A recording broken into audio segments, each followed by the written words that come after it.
La era de los tanques.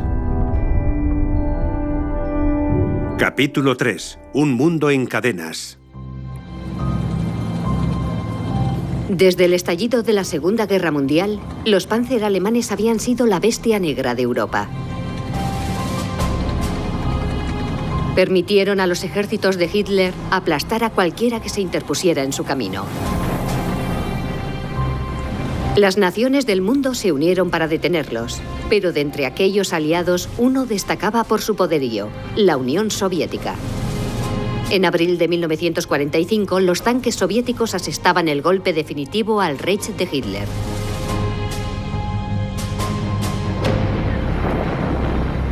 Pero lejos de allí, en Asia, el aliado de los alemanes, Japón, continuaba luchando.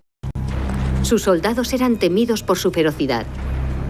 Ya habían conquistado Corea y gran parte de China. La Segunda Guerra Mundial estaba lejos de acabar. En absoluto secreto, el ejército soviético envió a sus tropas al este.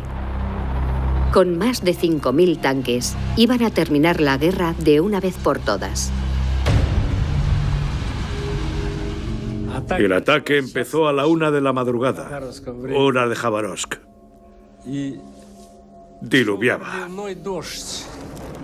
Cuando nuestras tropas atacaron su primera línea, los japoneses no tuvieron tiempo ni de vestirse.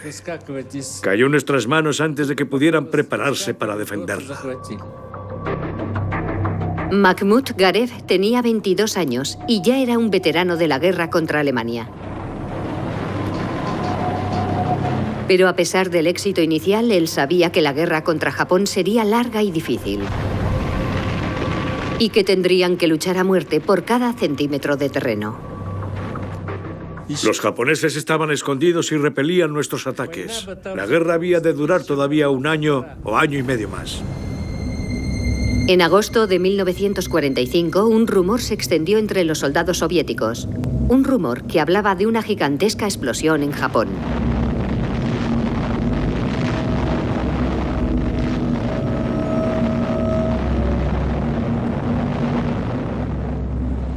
La primera bomba se arrojó sobre Hiroshima el 6 de agosto.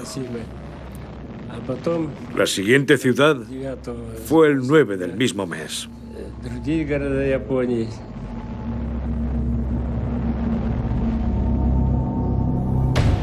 Hiroshima y Nagasaki quedaron totalmente destruidas.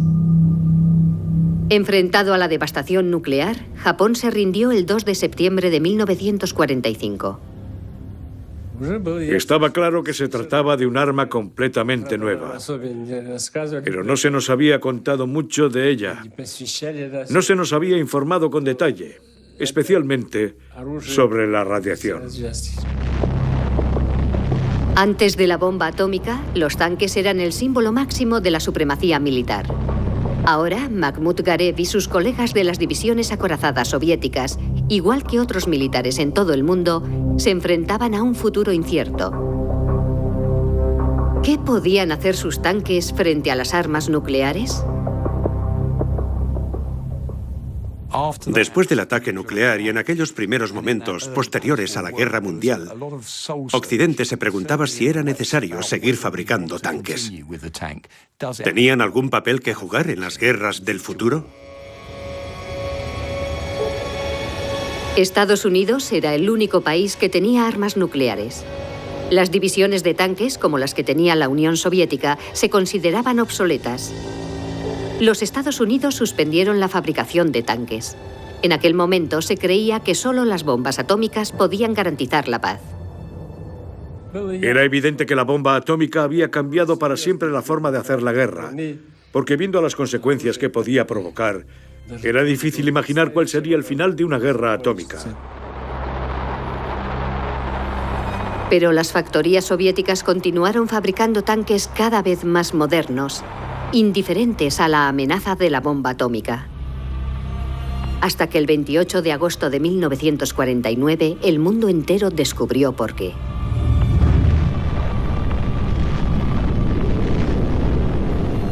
Los científicos soviéticos habían desarrollado su propia bomba atómica. La Unión Soviética se convierte en una superpotencia nuclear al mismo nivel que los Estados Unidos y con más y mejores tanques. Creo que fue absolutamente necesario y que valió la pena. Si no hubiéramos tenido la protección que nos dieron las armas nucleares, ahora probablemente tendríamos un orden mundial diferente y seguramente tendríamos un diálogo diferente con nuestros amigos potenciales. Corea, 25 de julio de 1950. 225 tanques norcoreanos cruzan la frontera e irrumpen en el sur. Apenas les lleva unas horas derrotar a las defensas surcoreanas. Eran los mismos tanques soviéticos que habían combatido contra Japón en 1945. Terminada la Segunda Guerra Mundial, el ejército soviético se los había proporcionado a sus aliados chinos y norcoreanos. Les dimos todo el armamento que teníamos. Tanques T-34 y KW. Cañones de largo alcance de 150 y 203 milímetros. De todo. Equipamos a todo el mundo con nuestras armas, incluido el Ejército de Liberación Popular Chino. Corea del Sur era aliada de los Estados Unidos. Los norteamericanos se plantearon el uso de armas nucleares para defenderla. Pero Corea del Norte estaba coligada con los soviéticos, quienes también disponían de armas atómicas. Pero el uso de esas armas es inimaginable. Incluso los belicistas más intransigentes se lo pensarían mucho antes de usarlas. Los Estados Unidos y sus aliados decidieron no emplear las armas nucleares. En su lugar enviaron a sus ejércitos a defender a Corea del Sur. Pero los tanques que en aquel momento tenía Estados Unidos estaban obsoletos. El empleo de tanques en la guerra de Corea hizo pensar a los americanos que sería difícil prescindir de ellos. Estaba claro que un territorio de guerra como Corea era poco propicio para la utilización de armas tácticas o nucleares. Las armas convencionales, por tanto, seguían siendo indispensables. Los ingenieros estadounidenses tuvieron que desarrollar un nuevo tanque.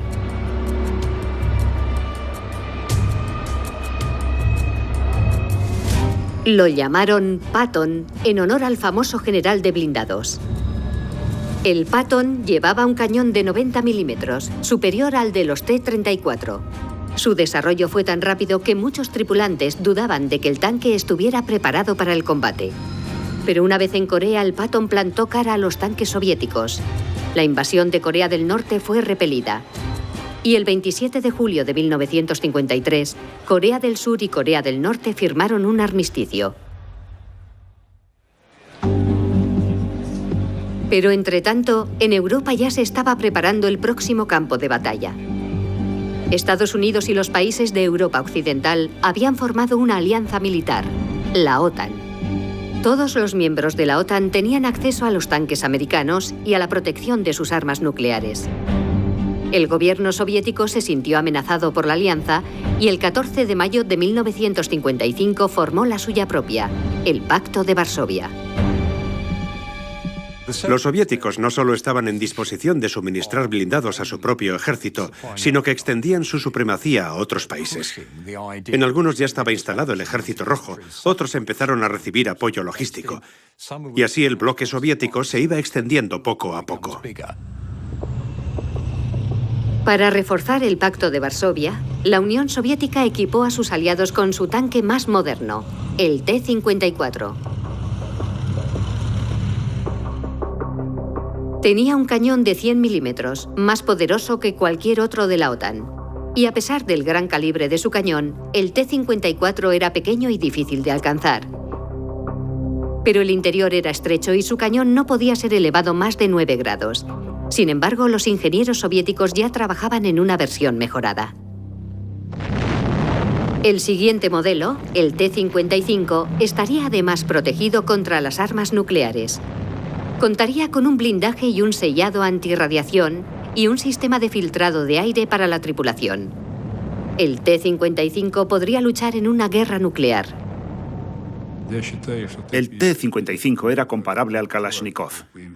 Una máquina muy fiable, muy ágil, dotada de una excelente protección blindada.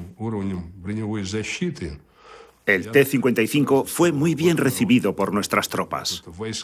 Fue muy apreciado por nuestros tanquistas. El T-54 y el T-55 combinaban una excelente protección con una capacidad de tiro superior. En el espacio de unos pocos años se construyeron miles de ellos. Los soviéticos y los ejércitos del Pacto de Varsovia los mostraban orgullosos en las capitales de Europa Oriental. Sus líderes todavía no podían prever las consecuencias de aquella militarización.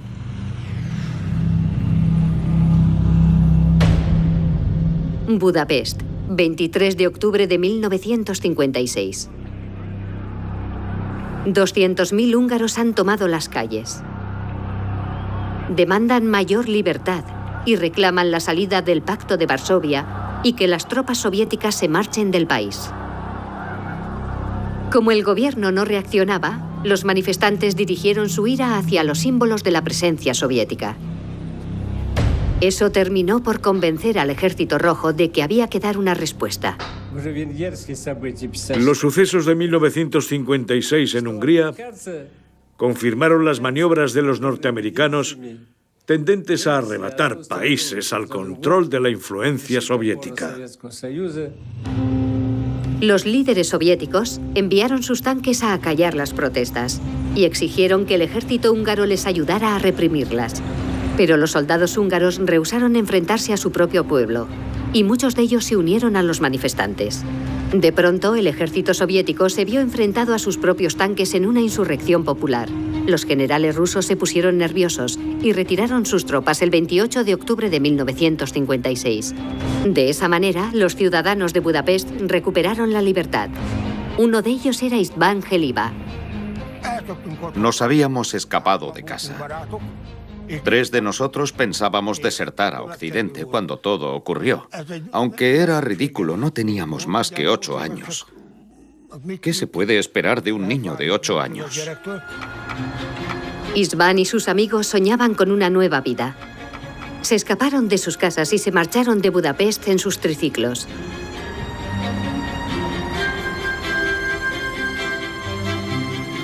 Nos escondimos en un maizal. Pensábamos que tendríamos que llegar escondidos a la frontera para evitar que nos capturase la policía secreta. Pero de pronto, en mitad de la noche, vieron unas luces que se acercaban.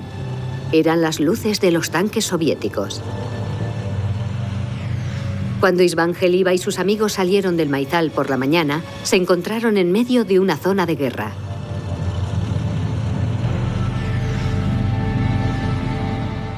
Había muertos por todas partes, y coches destrozados, y tanques carbonizados, y muchos soldados.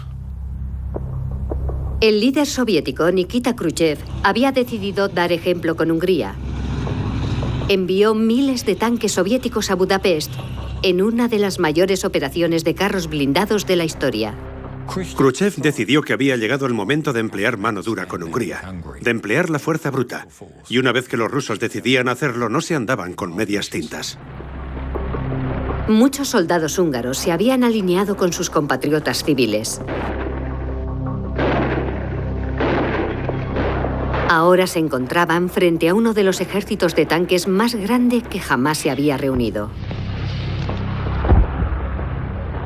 Si mandas tus tropas a otro país, tienes que tener un plan preciso y bien pensado.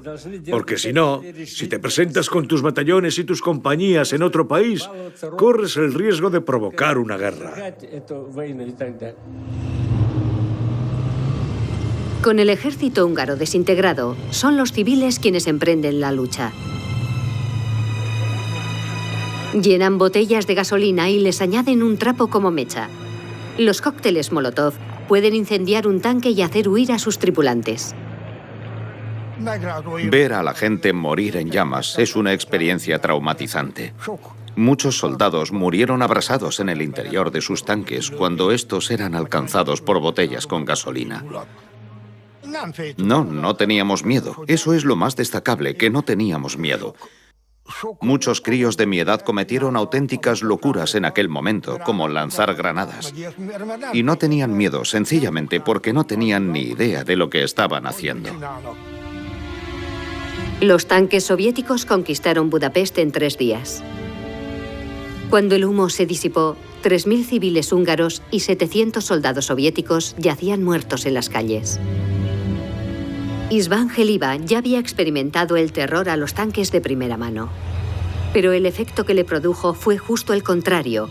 Empezó a sentir fascinación por los blindados. Era consciente de que eran objetos peligrosos. Ya había visto de qué eran capaces. Pero me gustaban. Sabía que los tanques pueden hacer cosas terribles. Pero me gustaba cómo estaban construidos. El joven István estaba fascinado por la naturaleza robótica y poderosa de los tanques, aunque para sus compatriotas eran símbolos de opresión. Después de Budapest, nadie volvería a poner en duda el dominio soviético, ni se atrevería a desafiar a sus tanques. En aquella época, a los soviéticos no les preocupaba lo más mínimo la opinión pública mundial. Así que la represión no se lleva a cabo teniendo en cuenta los medios de comunicación. La represión es brutal y continua.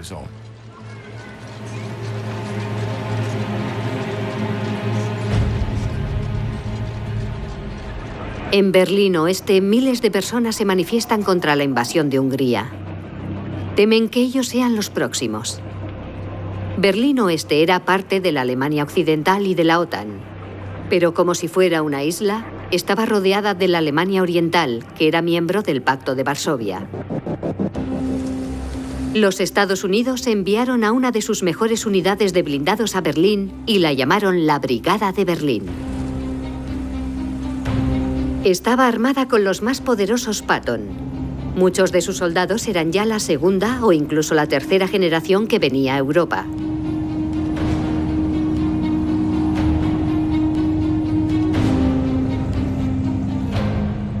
Mi padre luchó en la Primera Guerra Mundial con la Marina de los Estados Unidos. Mi primo luchó en la Segunda Guerra Mundial también con la Marina. Le capturaron 2 veces y se escapó en ambas ocasiones. George Yolwan era un destacado jugador de fútbol americano de las ligas universitarias. Lo dejó todo para ingresar en la Escuela Militar de West Point en 1957. Yolwan había descubierto los tanques en los noticiarios cinematográficos de la Segunda Guerra Mundial y desde entonces había quedado fascinado. Seguí lo que podríamos llamar un entrenamiento básico de infantería. Y por aquel entonces, los tanques estaban en Fort Benning. Allí combinamos los ejercicios de infantería con los de los blindados. Y así llegué a conocer los tanques muy bien. Yolwan se graduó como teniente segundo del ejército norteamericano en 1961. Fue destinado a la República Federal de Alemania y allí descubrió Berlín Oeste. Para llegar hasta allí había que viajar a Frankfurt y desde allí coger un tren especial. Era una ciudad maravillosa, libre y llena de vida.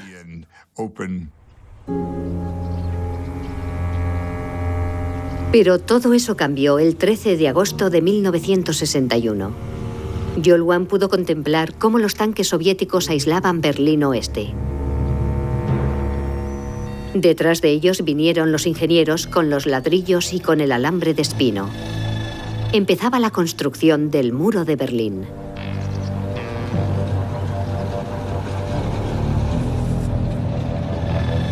Alertados, los tanques de la Brigada de Berlín acudieron a aquella frontera recién creada.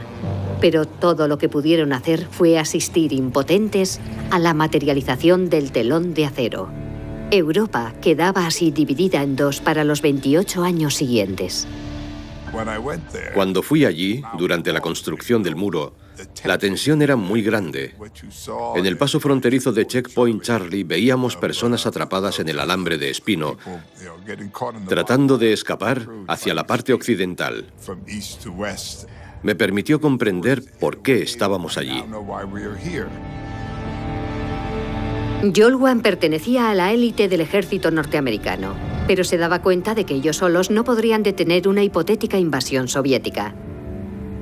era necesario un ejército alemán fuerte, y el rearme del ejército alemán era un tema delicado y controvertido en Europa después de la Segunda Gran Guerra. El ejército alemán recibió tanques americanos. Con todo, Jolwan sabía que las fuerzas de la OTAN estaban en inferioridad numérica respecto a las del Pacto de Varsovia, pero sus superiores pensaban que no era necesario igualarles en número. Para atacar, normalmente el atacante necesita construir una ventaja de 3-1. De hecho, cuando estás en una posición defensiva, estás atrincherado y dispones de todo el fuego de apoyo, la artillería, los tanques, las minas, etc. Romper esa línea requiere una fuerza mucho mayor. Pero los generales del ejército de Alemania Occidental no estaban satisfechos con sus Patton. Querían un tanque nuevo y encargaron su construcción a los mismos ingenieros que habían diseñado los Panzer de Hitler. El Tiger había sido el tanque más temido de la Segunda Guerra Mundial. A su sucesor lo bautizaron como Leopard. Fue concebido como un tanque de alta tecnología, con ópticas de visión nocturna, sistemas electrónicos avanzados y un motor capaz de funcionar casi con cualquier tipo de combustible. Los generales alemanes reconocieron que el Leopard les ponía por delante de cualquier blindado que los soviéticos pudieran fabricar.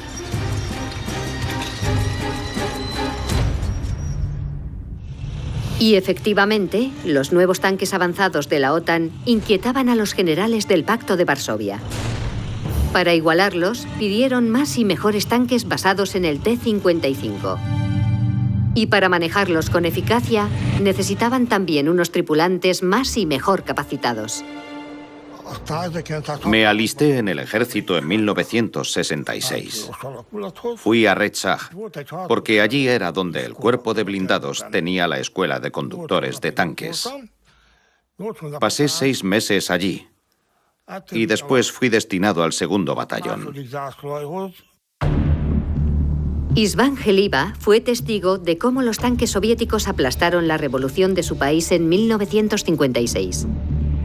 Desde entonces, los tanques lo habían fascinado. Se subió por primera vez a un T-55 en 1966. No imaginaba el duro y largo entrenamiento que le esperaba por delante.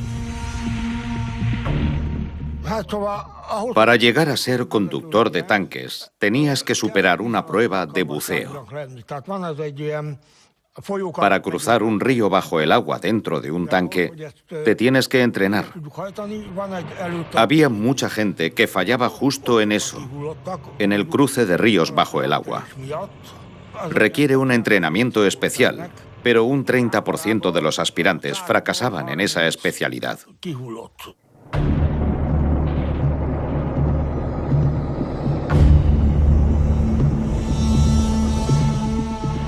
Debajo del agua la visibilidad es nula y es muy fácil perder el sentido de la orientación. Por eso el vadeo de un río, aunque sea pequeño, es muy peligroso. Pero István Heliba superó el examen de vadeo submarino y no tardó en comprender por qué sus comandantes ponían tanto énfasis en ese tipo de entrenamiento.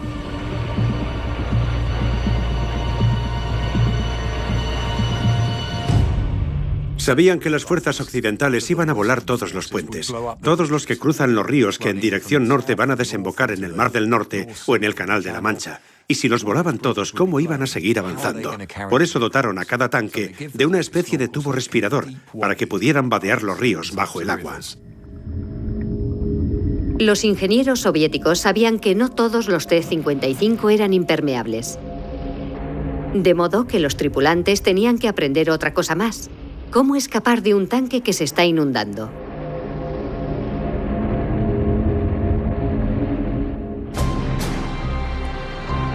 Desde el primer momento, el entrenamiento de Heliba se concentraba en algo más que la mera operativa del tanque. Él y todos los demás tripulantes de blindados húngaros eran preparados para luchar contra un enemigo específico. La OTAN era nuestro enemigo. Los ejércitos alemán e italiano, pero también los austríacos. Teníamos información de los ejércitos enemigos. Los Leopard ya existían. Y también teníamos sus especificaciones. Y cuando las comparábamos, se nos cambiaba la cara, porque sus máquinas eran mejores que las nuestras. István Haliva se encontraba en medio de esta carrera armamentística de tanques que libraban la OTAN y el Pacto de Varsovia. Estaba disgustado porque el ejército soviético se guardaba los mejores tanques para sus tropas y a ellos solo les dejaban los modelos más antiguos. Pero si el conflicto estallaba, ellos estarían en primera línea. Primero y por encima de todo, yo era un soldado húngaro. Habría protegido a mi país a cualquier precio, pero no al Pacto de Varsovia. Al anochecer del 1 de agosto de 1968, István Haliva y sus compañeros recibieron la orden de prepararse para el combate.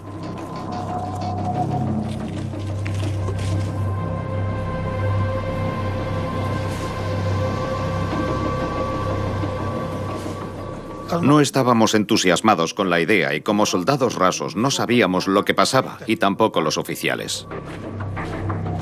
István Haliva y sus compañeros tanquistas estaban nerviosos. ¿Sería esta la guerra para la que tanto se habían preparado? El 20 de agosto fueron convocados a una reunión para comunicarles la misión. Nos dijeron que en Eslovaquia había estallado una contrarrevolución y que según establecía el Pacto de Varsovia, debíamos acudir a ayudar a nuestros camaradas eslovacos. Eslovaquia formaba parte de Checoslovaquia, vecina de Hungría. Ambos países tenían una estrecha relación. Muchos húngaros vivían en Eslovaquia. En la primavera de 1968, las protestas pacíficas tomaron las calles de Checoslovaquia. Pedían reformas políticas. Reformas políticas que para los líderes soviéticos eran contrarrevolucionarias. Ordenaron a sus generales que planearan la invasión. Makhmut Garev estaba entre ellos. Y para asegurar que se lleva a cabo, la jefatura soviética encuentra una vez más un chivo expiatorio. En Checoslovaquia las cosas eran más serias. Intentaban torpedear el Pacto de Varsovia. Se rumoreaba que la OTAN estaba acumulando tropas en la frontera con Checoslovaquia. Había que sofocar la rebelión interna para impedir que la OTAN tuviera excusa alguna para entrar en el país. Makhmut Garev sabía que Checoslovaquia compartía frontera con un país de la OTAN, con Alemania Occidental. Aunque lo que no sabía era que la OTAN nunca tuvo intención de intervenir. ¿Cómo motivas a las tropas? Pues diciéndoles que el otro te va a atacar, que lo tiene todo planificado. Teníamos planes para intervenir y liberar Berlín si era necesario llegado el caso. Pero atacar a Rusia... Mire, Napoleón fracasó, Hitler fracasó. Se trataba de proteger a la sociedad occidental tal y como la conocemos nosotros. Nuestros líderes lo comprendieron y creo que nuestras tropas también. El 21 de agosto de 1968, soldados soviéticos, húngaros, polacos, germano-orientales y búlgaros recibieron la orden de invadir Checoslovaquia. El ejército de Alemania Oriental se detuvo en la frontera. Una invasión alemana tan pronto, a solo 20 años de la Segunda Guerra Mundial, podía ser tomada como una provocación. Pero István Haliva y los tanques húngaros siguieron directos hacia la capital.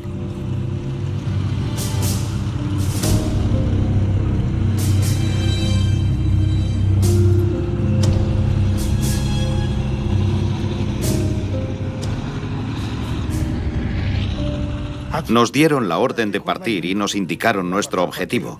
Pero los pobres guardas de la frontera eslovaca no sabían nada. Se llevaron tal susto que probablemente todavía estarán corriendo. El Estado Mayor del Pacto de Varsovia había aprendido la lección de Budapest. Esta vez mandaron una cantidad aplastante de tanques y tropas desde el principio. Su objetivo era neutralizar al ejército checoslovaco antes de que pudiera posicionarse.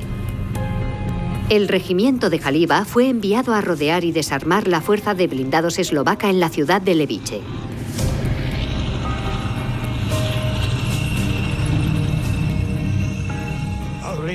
De hecho, si el regimiento de Levice nos hubiera atacado, 2/3 de sus tanquistas eran húngaros, y nosotros también éramos húngaros. Pero en aquel momento las cosas estaban así.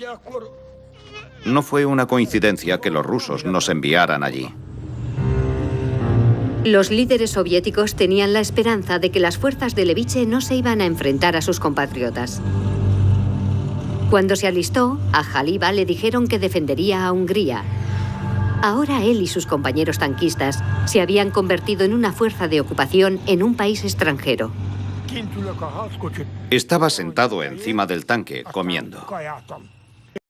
En la casa de enfrente había una ventana con una gran persiana. Una mujer joven la abrió, miró y me preguntó: ¿qué están haciendo ahí? Y yo solo pude responderle: no sé. No sé. La táctica del Pacto de Varsovia parecía haber dado resultado. Su número era tan abrumadoramente mayor que el ejército checoslovaco no se atrevió a presentar la más mínima resistencia. Los tanques soviéticos pusieron rumbo directamente a Praga. Allí les esperaba una población enfurecida, pero que en esta ocasión no contaba con el apoyo de sus tanques. Al irrumpir en el centro de la ciudad, los tanques se convirtieron en un símbolo de opresión para los manifestantes. Pero para los soviéticos, que los estaban empleando contra la población, era un arma contra la que poco podían hacer los civiles.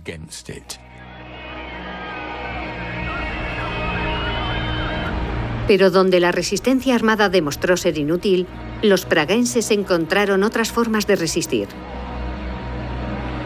Derribaron los carteles indicadores y las señales y enviaron a los soldados soviéticos en direcciones equivocadas. Las mujeres de Praga eligieron mofarse de los ocupadores, a menudo ligeras de ropa. Otros fueron más allá y se pusieron ellos mismos en el camino de los tanques.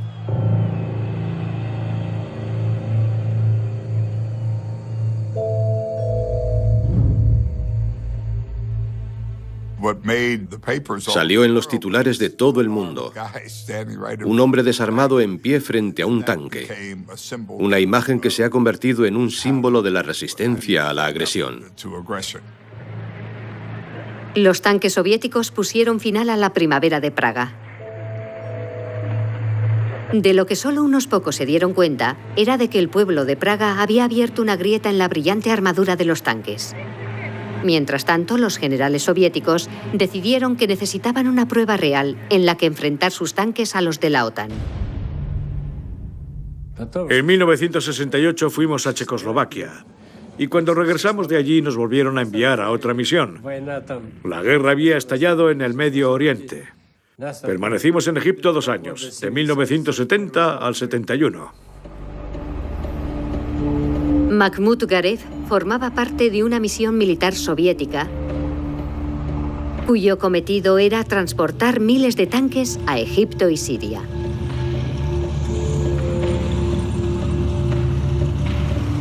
Tanques que los mandos soviéticos sabían que serían empleados para atacar a Israel.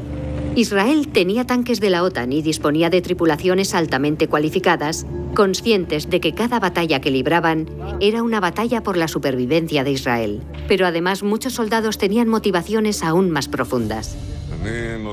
Yo nací en el kibutz Lokamei Hagetaot, una comuna fundada por refugiados que vinieron desde Europa después del Holocausto.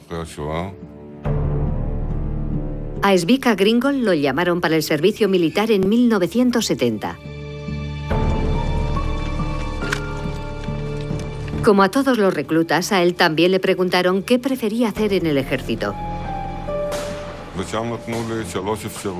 Me dieron 3 opciones: los tanques, los tanques y los tanques.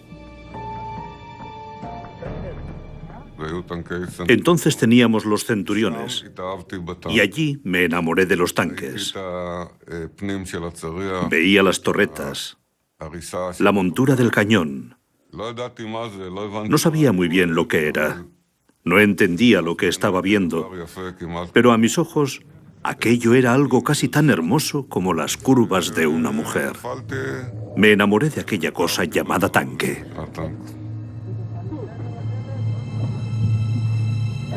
Svika Gringold comandaba un Centurión, un tanque británico.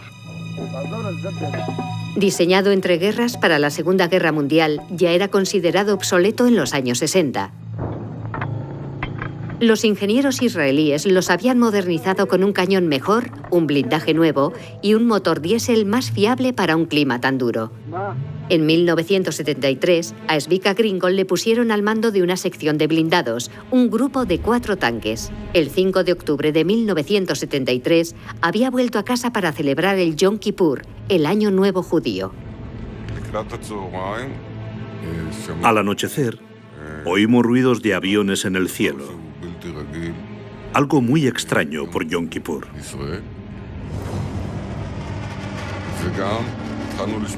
Después, sirenas, que parecían provenir de Akko y Naharilla. No entendíamos qué pasaba. Alguien encendió la radio y puso la BBC, porque las emisoras israelíes no emiten en Yom Kippur. Yom Kippur es la fiesta judía más importante. De manera que todo Israel estaba de fiesta, incluido casi todo el ejército. Siria y Egipto eligieron ese día para enviar sus tanques a atacar Israel. Siria atacó por el norte, a través de los altos del Golán. Los egipcios cruzaron el canal de Suez y después la península del Sinaí. Para derrotar a los tanques israelíes, disponían de la tecnología soviética más moderna. Para atacar a Israel, los países árabes disponían ya de una nueva generación de armas antitanque y las iban a poner en funcionamiento. Ya disponían de los RPG-7, los famosos cohetes antitanque, pero ahora además la Unión Soviética les iba a suministrar los nuevos Sager. El Sager es un misil anticarro que cabe en una maleta. Se controla remotamente por medio de un joystick. Los soldados sirios y los egipcios llevaban meses entrenándose con el Sager.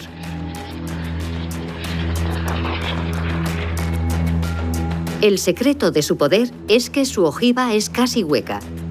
Los explosivos están recubiertos por una capa de cobre. Cuando se produce el impacto, la explosión licúa esta capa que penetra en el tanque y propaga el fuego por él. El asunto es que se trata de una lucha entre el blindaje y el arma. Y desafortunadamente siempre gana el arma. Ya puedes construir lo que sea, ya sea un blindaje reactivo o una protección nuclear contra los lanzamisiles, que a no tardar siempre acaba apareciendo una nueva arma que lo contrarresta. Cuando el ataque llegó, cogió al ejército de Israel por sorpresa. Tuvieron que llamar a toda prisa a sus soldados y suspender los permisos. La mayor amenaza para Israel venía de los tanques sirios que habían cruzado por los altos del Golán. Se lo diré de otra manera. Luchábamos con la mente puesta en Auschwitz. Svika Gringold tiene que acudir a cumplir con su deber en el Golán. Tiene que preparar sus tanques rápidamente, pero solo 2 de sus tripulaciones han llegado.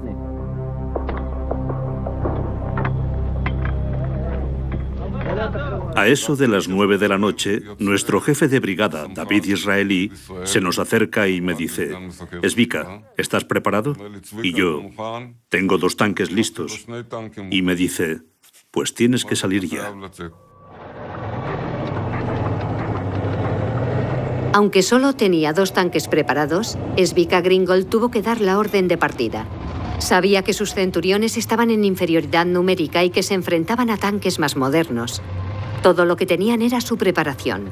Las fuerzas de defensa israelíes estaban luchando por su supervivencia y la de su país, con unas pocas tripulaciones de tanques muy bien preparadas y algunos soldados con mucha experiencia, que es uno de esos elementos que siempre es importante. No se trata solo del equipamiento, sino también de la gente que lo maneja. Los tanques de Zvika Gringol suben hacia los altos. De pronto, uno se avería. El tanque de Zvika debe continuar solo.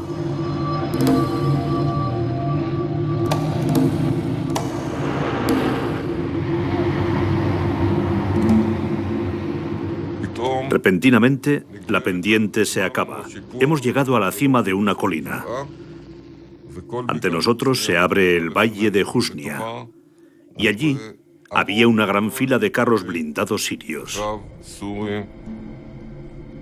De pronto me encontré frente a frente con un tanque sirio. Toda mi tripulación lo vio. Estaba justo al lado. Todos gritamos y entonces les dije, ¡fuego!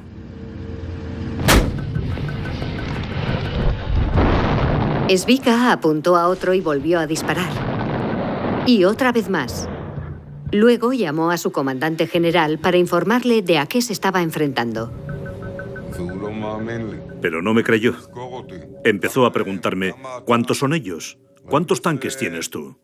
Y yo sabía que los sirios estaban interceptando nuestra comunicación. ¿Debería decirle que solo teníamos un único tanque? El general envió otros 9 tanques a reforzar la posición de Zvika. A la unidad que se acababa de formar la llamaron la Fuerza de Zvika. Se estaban enfrentando a más de 100 tanques sirios. La Fuerza de Zvika disparaba tan rápido como podían, hasta que empezaron a quedarse sin municiones. Detrás de nosotros llegaron los camiones con combustible y municiones. Uno a uno retrocedimos hasta allí a recargar carburante y munición, calibrar el cañón y algunas otras operaciones para las que no habíamos tenido tiempo. Los sirios estaban sorprendidos ante la dura resistencia. Sus modernos tanques soviéticos deberían haber sido capaces de destruir a cualquiera que Israel pudiera tener, pero estaban diseñados para combatir en las llanuras de Centro Europa y no en las montañas mediterráneas. Los tanques sirios eran rusos. Eran mucho más lentos y solo podían levantar su cañón 9 grados. Hay razones técnicas para eso. Nosotros luchábamos con centuriones. El ángulo de inclinación del cañón de un centurión es de 17 grados. Los centuriones israelíes estaban en las cumbres de los altos del Golán y podían inclinar hacia abajo sus cañones lo suficiente para disparar a los tanques sirios que estaban en el valle. Estos, sin embargo, no podían elevar sus cañones lo suficiente como para devolver el fuego. Los sirios se vieron obligados a detener su ataque, aunque aún contaban con los misiles Sager. Soldados armados con Sagers se movilizaron para destruir a la fuerza de Zvika. De pronto, Zvika sintió un impacto. Miré hacia abajo en la torreta y solo vi fuego. Entonces caí directamente encima de las llamas. De alguna forma conseguí incorporarme. La torreta estaba llena de carcasas, cajas de munición, polvo y suciedad. Pero conseguí darme la vuelta, porque caí de bruces. Conseguí girarme, incorporarme y salir. Tenía metralla en la cara y las manos.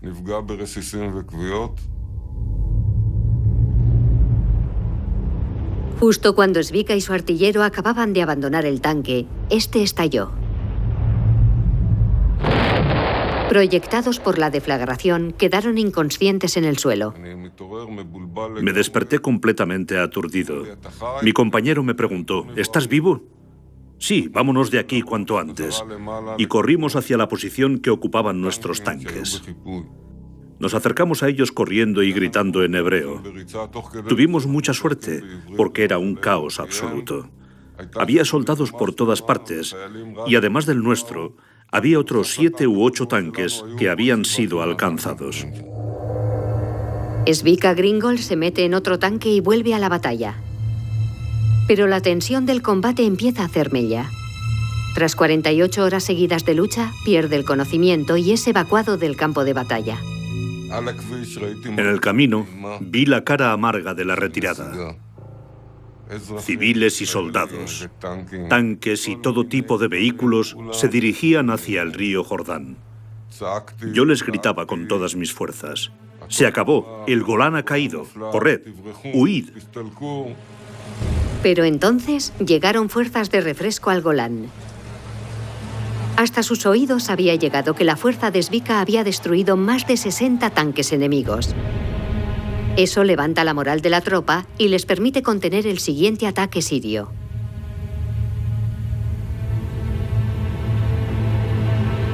Después de 2 semanas de guerra, Egipto y Siria pidieron la paz el 25 de octubre de 1973.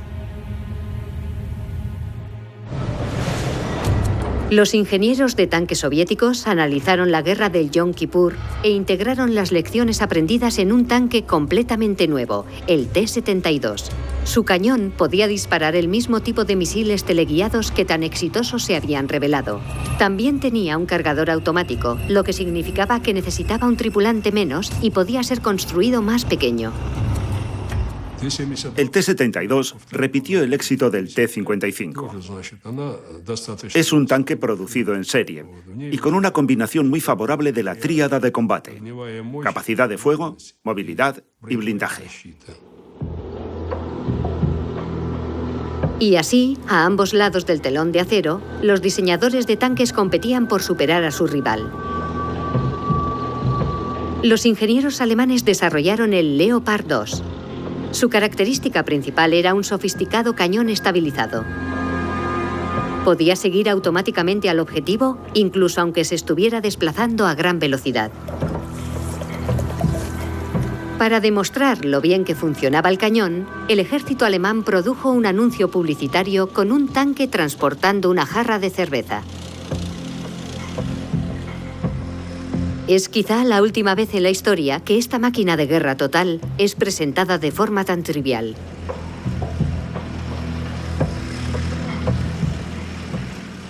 Tenemos una desafortunada tendencia a comparar los tanques entre sí como si se tratara de una baraja de cartas infantiles. Que si el T-54 es mejor, o que si el Centurión o el M-60 es más fuerte, pero no es eso lo más importante en el combate entre tanques. Los comandantes de la OTAN y del Pacto de Varsovia gastaban miles de millones en sus inmensas flotas blindadas con el objetivo de proyectar una imagen de fuerza tal que el adversario no se atreviera a atacar.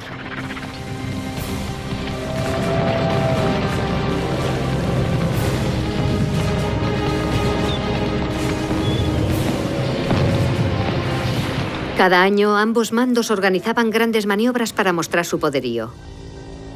Maniobras que tenían lugar en la Alemania dividida, puesto que si la guerra se declarase, sabían que probablemente se libraría aquí, en un área llamada el Corredor de Fulda. Entre las fuerzas estacionadas en la zona se encontraba la élite del 7º Ejército de los Estados Unidos. En 1985, Jolwan fue nombrado jefe adjunto del Estado Mayor de dicho ejército y, por lo tanto, responsable de todas las operaciones que se desarrollaban en el Corredor de Fulda. Es donde los montes de Turingia se suavizan y descienden hacia el Valle del Rin. Y es el terreno ideal para hacer rodar a nuestros tanques. Al menos es lo que muchos de nosotros pensábamos. Y por eso nos habíamos entrenado allí, preparándonos para lo que se avecinaba. Proteger el Corredor de Fulda se convirtió en la misión principal de los tanques norteamericanos en Europa. Pero mantener a todo un ejército estacionado allí significaba una pesada carga para la economía del país. A Jolwan se le encargó la tarea de reducir el número de soldados necesarios para proteger la zona.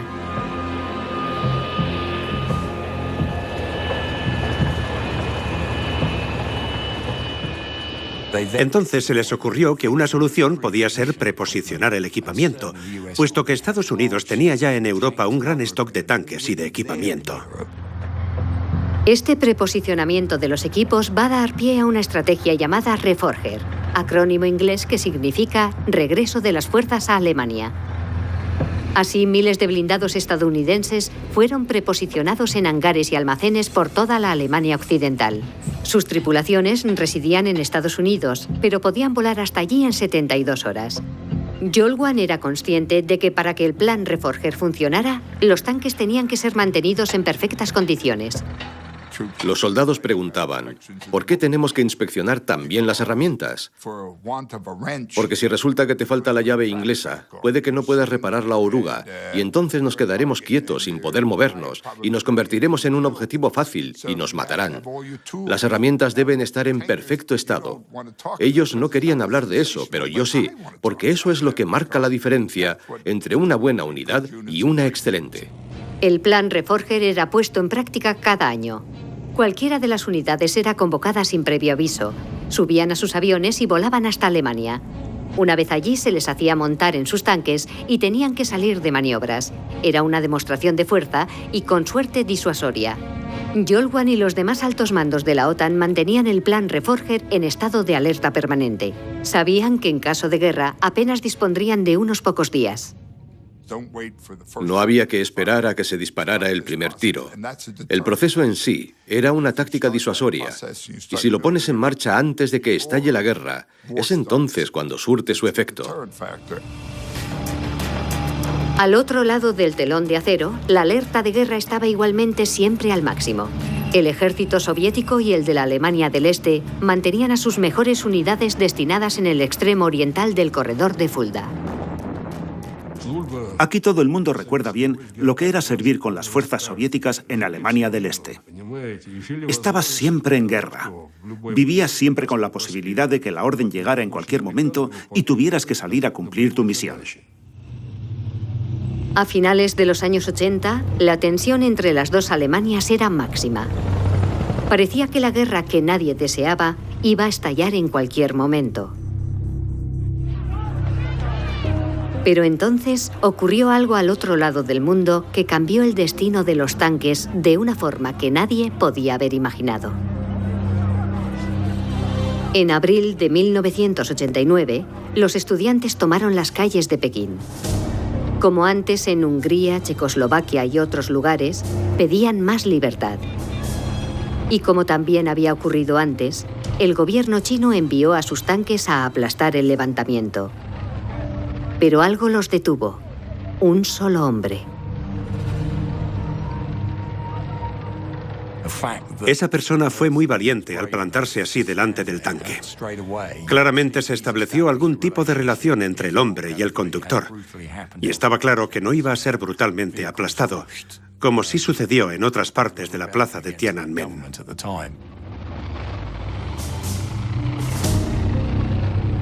Las imágenes de un hombre solo desafiando a una columna de tanques dieron la vuelta al mundo.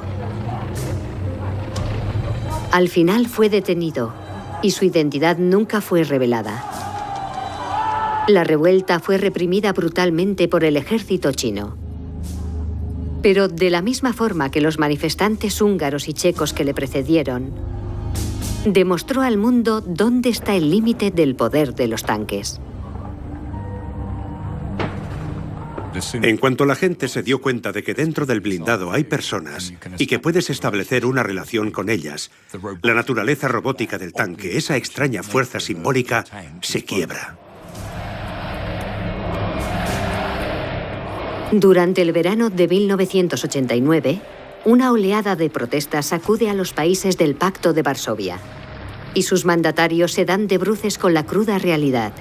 Después de Pekín, después del hombre del tanque, ya no tienen la certeza de que las tripulaciones de sus tanques vayan a obedecerles si les ordenan que ataquen a su propio pueblo.